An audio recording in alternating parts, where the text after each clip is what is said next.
Hello, my name's Courtney Anderson. I'm Head of Economics at Godalming College, and I'm going to spend a few minutes talking to you about what it's like to study here, and I'm going to tell you a little bit more about what economics is all about. Okay, during this presentation I'll be looking at like 6 things. So what is economics? I'll be explaining that in a little bit more detail. I'll give you an outline of the course. We'll look a little bit about the exam structure and then what's expected of you. And finally, we'll finish with some possible career opportunities for somebody who takes A-level economics or maybe takes a degree in economics. And we'll look at some frequently asked questions. I'll try and answer those to the best of my ability. Right.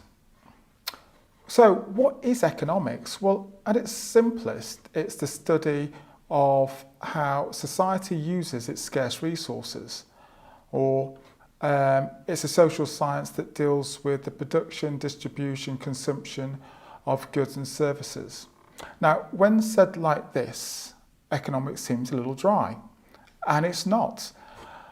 Essentially, an economist is somebody who finds policy solutions to fix some of the big fundamental problems in the UK's economy, such as there's too many people unemployed, inflation's too high. We're looking at policies that will increase the economic welfare of the citizens, how we make economies much more wealthy over time. So what is economics? Well, it's split into 2 distinct disciplines. The first is microeconomics, and that's the study of smaller individual markets. And we've got macroeconomics, which is looking at some of the big fundamental problems, such as unemployment and inflation. If we start by looking at microeconomics, again, we're looking at smaller markets, or better put, individual markets, such as the market for smartphones. Now, the market for smartphones is worth billions in the UK and internationally. It's made up of a lot of firms all competing with each other. There are some big players in that market, such as Apple and Samsung, and there are some smaller players. Now, is the market working well in the interest of consumers? Well, many people have smartphones, and smartphones have lots of features that enhance people's lives, and largely at a price where the vast majority of people can afford them. So some people would argue the market works well, and it doesn't need very much in the way of government intervention to make it work any better. However, the market for maybe cigarettes is slightly different. Whilst some people might enjoy smoking cigarettes, those people that do will find that they cause harm to themselves, but also cause harm to others. Maybe there's a case for governments intervening in those markets to reduce the consumption of cigarettes, because this market is delivering something called market failure. This market isn't working as well as it should. In fact, maybe it's a market that's not necessary at all. If we move over to macroeconomics, in macroeconomics, as I said before, really you're looking at some of the big problems of a society. Prices are rising too quickly, which is the problem of inflation. Many of you may have studied inflation during the Weimar Republic in Germany, which helped destroy its economy and reduce the welfare of its citizens. We also look at policies to reduce unemployment, which again is seen as a social ill. We look at policies that would encourage something called economic growth, or maybe it's better for you to think about stopping something called recession, which is where the economy starts to shrink. So how will you be assessed? Well, the exam is based around 3 papers. Each paper is 2 hours.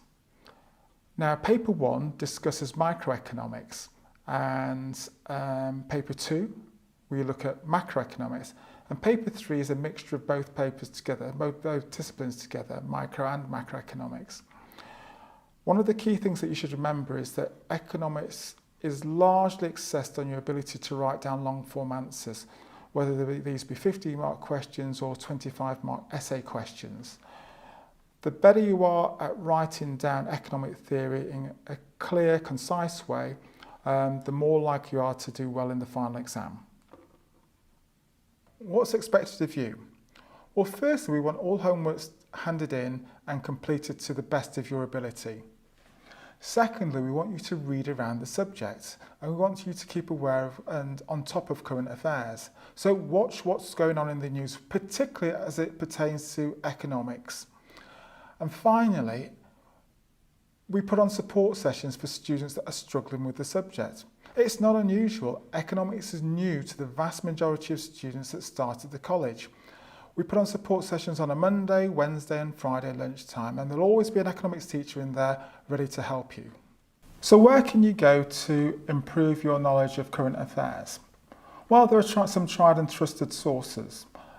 Many of the broadsheet newspapers have economics sections and economics writers. So The Guardian, The Times, The Telegraph, The Independent are all good sources of economic news, alongside the BBC, The Economist magazine, and Economics Today and Economics to Review.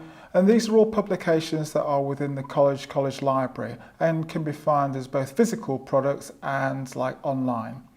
There are a range of online tutorials, so YouTube, Econ Plus Style, ACDC Economics, and we'll have a list of those YouTubers that we think best explain economic theory.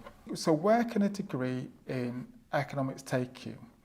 Well, the preferred route for many students that study economics, especially at degree level, is into a career based around financial services, whether that be in retail banking or investment banking, as an analyst, as a financial advisor, as an accountant.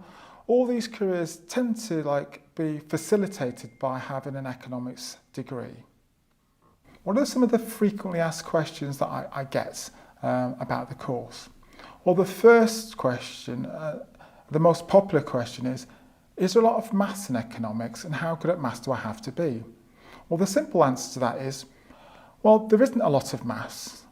Beyond doing simple percentage changes and looking at data such as graphs and determining what these graphs are saying, then there isn't much mathematics. However, you do need to be very logical. If you've got a maths GCSE grade 6 or grade 5, you have more than sufficient knowledge to do the course. Some students ask me, is there any coursework in economics? And the answer to that is simply no. As I said before, it's 3 individual papers, 2 hours each, and they represent 100% of your final mark. And finally, many students ask me, what's the difference between economics and business studies? Put simply, business studies is a practical look at how a business finds a product, launches products, locates itself. So how does it price its products, how does it market its products, and how does it distribute? Whereas economics is a more theoretical study of the environment in which businesses and consumers operate. Okay, so we've come to the end of the presentation, and so I'd like to thank you for listening, and hopefully I'll see you in September.